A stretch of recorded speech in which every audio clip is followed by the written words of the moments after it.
嗱，係起步嗰陣時咧，係會辛苦少少。嗰個辛苦就係我唔知做乜嘢，唔知點做啊，同埋即係對呢一樣嘢陌生啲啦。咁你哋即係話呢一個 step 你完成咗咧，頭嗰30完成咗，跟住嗰60再後邊嗰40，咁其實就唔係好難嘅啫，因為你已經識得點樣操作同埋有經驗噶啦。咁我講下，跟住第二個 step 係啲乜嘢啦？我開翻個 file 出嚟俾你哋睇下先。好啦，你哋完成咗串晒30個啦，順序又好，生字都串咗。咁但係我想大家唔好停住，你哋既然即係做咗啦，我哋做第二個 step，其實我哋就唔會再串生字住嘅。咁你都仲閃下啦，鞏固翻自己個記憶。咁呢個就係第一個要求大家做嘅。咁另外第二個咧，就進入我哋掛鈎法啦。嗱，點解成日都馬 Sir 好多時比賽啊，好多時做好多嘢都用掛鈎法咧？其實掛鈎法就係我哋成個記憶法嗰個精髓嚟嘅。你識得融會貫通嘅話咧，你轉去第二啲，即係你就算記乜嘢都好，都係做呢一樣嘢嘅啫。咁呢啲咧就慢慢睇啦，唔講啦。咁我哋開翻支筆出嚟先。好啦，嗱，你就算串好生字都好啦。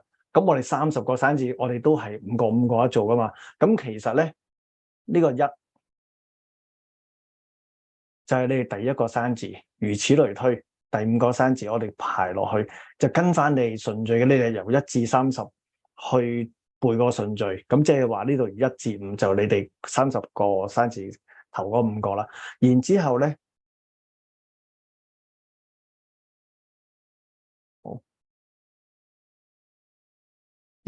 我哋就要將我哋啲生字掛上去。點解要掛上去咧？例如我講咗先啦，呢度咧有 page 1嘅，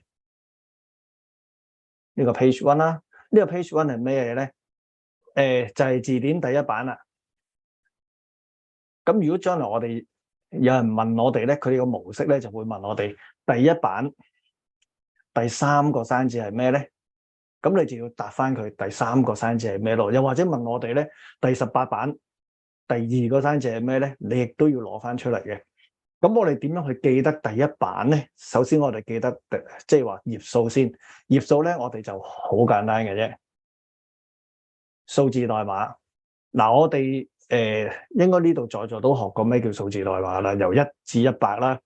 咁我哋而家咧第一頁 page 1，我哋直接用數字代碼1去代替咗佢。咁譬如話 page 5就用數字代碼5咯。咁我哋就好直接啦。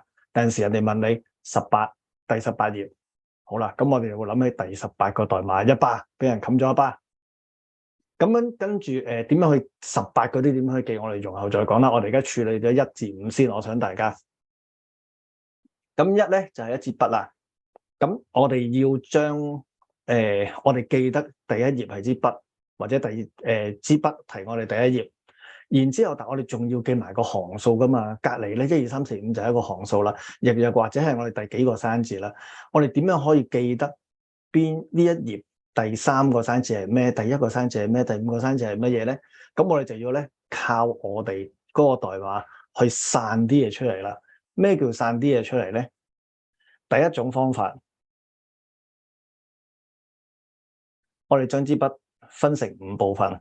嗱，呢一支我揀咗一支顏色筆啦，因為顏色筆咧佢入邊嘅組件多啲啊，令我哋可以分散多啲嘢出嚟，即係拆散多啲嘢出嚟。但係如果我攞支鉛筆嘅話咧，我哋可能淨係得個筆嘅擦膠、筆身同埋筆身係啦，同埋筆尖差啲講嘢唔正添，同埋筆尖。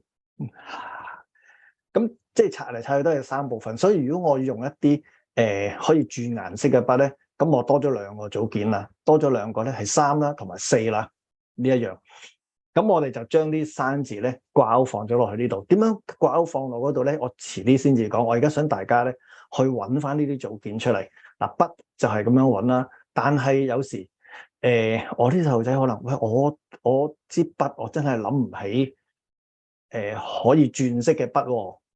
咁諗唔起轉色嘅筆，我可以咧用第二個方法，呢個就係方法2啦。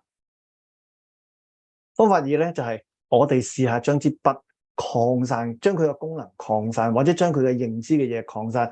譬如話，以鉛筆我擴散唔係好多，毛筆咯，毛筆咧我哋有紙、筆、墨、硯，仲有一啲印章。又或者你再諗其他嘢，你話我諗起我隻手得唔得啊？我有紙筆墨硯，再用我隻手去寫嘢都得嘅。咁你就係咁樣分散落去啦。呢個就係方法二。我哋除咗筆之外，周邊嘅嘢都可以攞嚟做一個提示嘅。又或者鴨仔啦，嗱，鴨仔一二頭啦、眼啦、嘴啦、佢隻翼啦、佢條尾啦。你中意係你見到有水，中意水都得嘅。咁鴨仔咧，我譬如話咁明顯分得到咧，我覺得就唔需要周邊嘅嘢噶啦。咁如果你中意嘅話，你可以一個養鴨場，你揾張相養鴨場，咁你記住嗰張相嘅周邊嘅嘢去記都得嘅。不過我覺得，如果你本身好容易好明確分得到嘅咧，就唔好搞咁多嘢啦。但係咧，去到啦呢件衫啦，衫咧。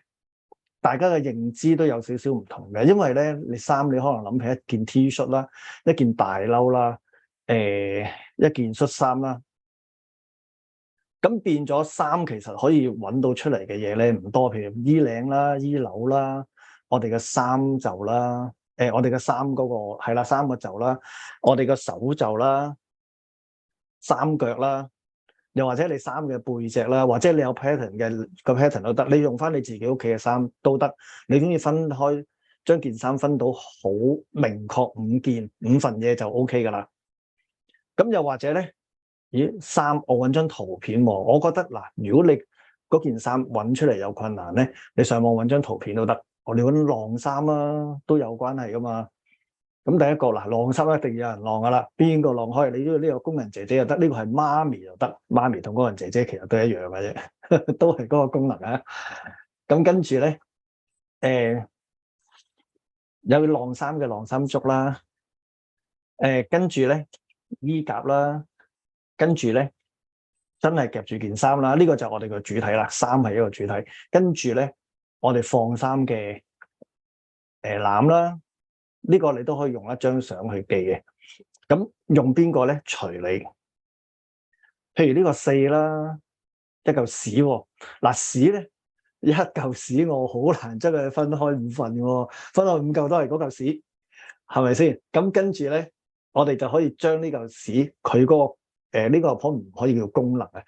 佢咧呢嚿屎可以產生嘅嘢，令我哋聯想到嘅嘢，咁就梗係個廁所啦。咁我哋咪可以將個廁所分開，由上至下，左至右，係啦。咁你咪分開5份咯。咁呢個就係屎聯想到出嚟嘅物件，你將佢分開5份。第6唔係第5，咁第5係個鈎啦。嗱，一個鈎咧，亦都好難分開5份嘅喎。所以我直情咧諗起鈎就諗起魚鈎，魚鈎諗起釣魚啦。釣魚咧又係嗱，有個人啦，你諗起你爹哋啦，或者你自己都得，你朋友都得，魚竿啦、魚絲啦，釣咗條魚啦，跟住嗱搵極都係4樣嘢喎。咁我再加多一樣，條魚之後咧會蒸熟嚟食噶嘛。第5上碟，咁又點樣？即係上碟嗰個情況咧，你可以碟都得啦。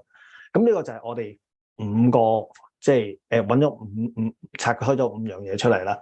咁我想大家咧1至5先，你可以跟翻我呢一個，又或者你自己創作都得嘅，冇問題嘅。咁我呢個 file 咧，我會俾個 PowerPoint 你，咁你哋就可以自己黐翻你自己嘅中意嘅相上去咯。咁有啲同學問啦，我幾時咧就可以用嗰個物件？幾時用周邊嘅嘢咧？咁冇所謂嘅，你覺得我呢個代碼？我覺得好容易拆到5份，咁你咪照拆5份，好似隻鴨咁樣樣。咁但係有時你話好難喎，我想用佢嚟到聯想翻周邊嘅嘢，配合翻容易拆開5份，咁你都可以嘅，冇所謂嘅。你我哋去到做到嗰陣時，我哋就自己去考慮啦。咁所以話記字典咧，我都有即係先前都講過，記字典咧其實係將我哋一啲技巧咧推到最高嘅。例如我哋呢個代碼咁，如果平時我唔會教大家代碼咁樣去拆晒嘅，因為你哋未有咁嘅需要啊。咁但係記字典，因為你有越記你越多數量，咁你就跟住就要咁樣去做噶啦。咁大家拆咗個代碼先，跟住咧我仲有嘅，嗱你哋記住拆咗個代碼，唔好放啲字落去，唔使心急嘅，做好啦。拆好呢啲啦，咁我再教第三個方法，因為咧我唔想一次過令你哋處理好多嘢，處理咗呢樣先，但係你唔好用住，跟住我再教第三個方法，你哋再去選擇自己想用咩方法，好唔好？係啦，咁嗱，但係我雖然話咧有一二三啦，咁我教咗一二啦，咁但係第三我未講嘅，我講完之後咧，你唔一定話我全部都要用三，全部用二，全部用一。你每一次每一版我 page one 我用一 ，page two 用二，page three 我用三都冇所謂嘅。咁去到咧隨機應變嘅啫。咁我嗱暫時第二堂呢一 part 就講到呢度。咁跟住我再拍片同大家講之後點樣去做噶啦。好，咁大家加油，希望快啲多啲人去到6嗰行啦。咁我就同大家講再見啦，大家加油啦，拜拜。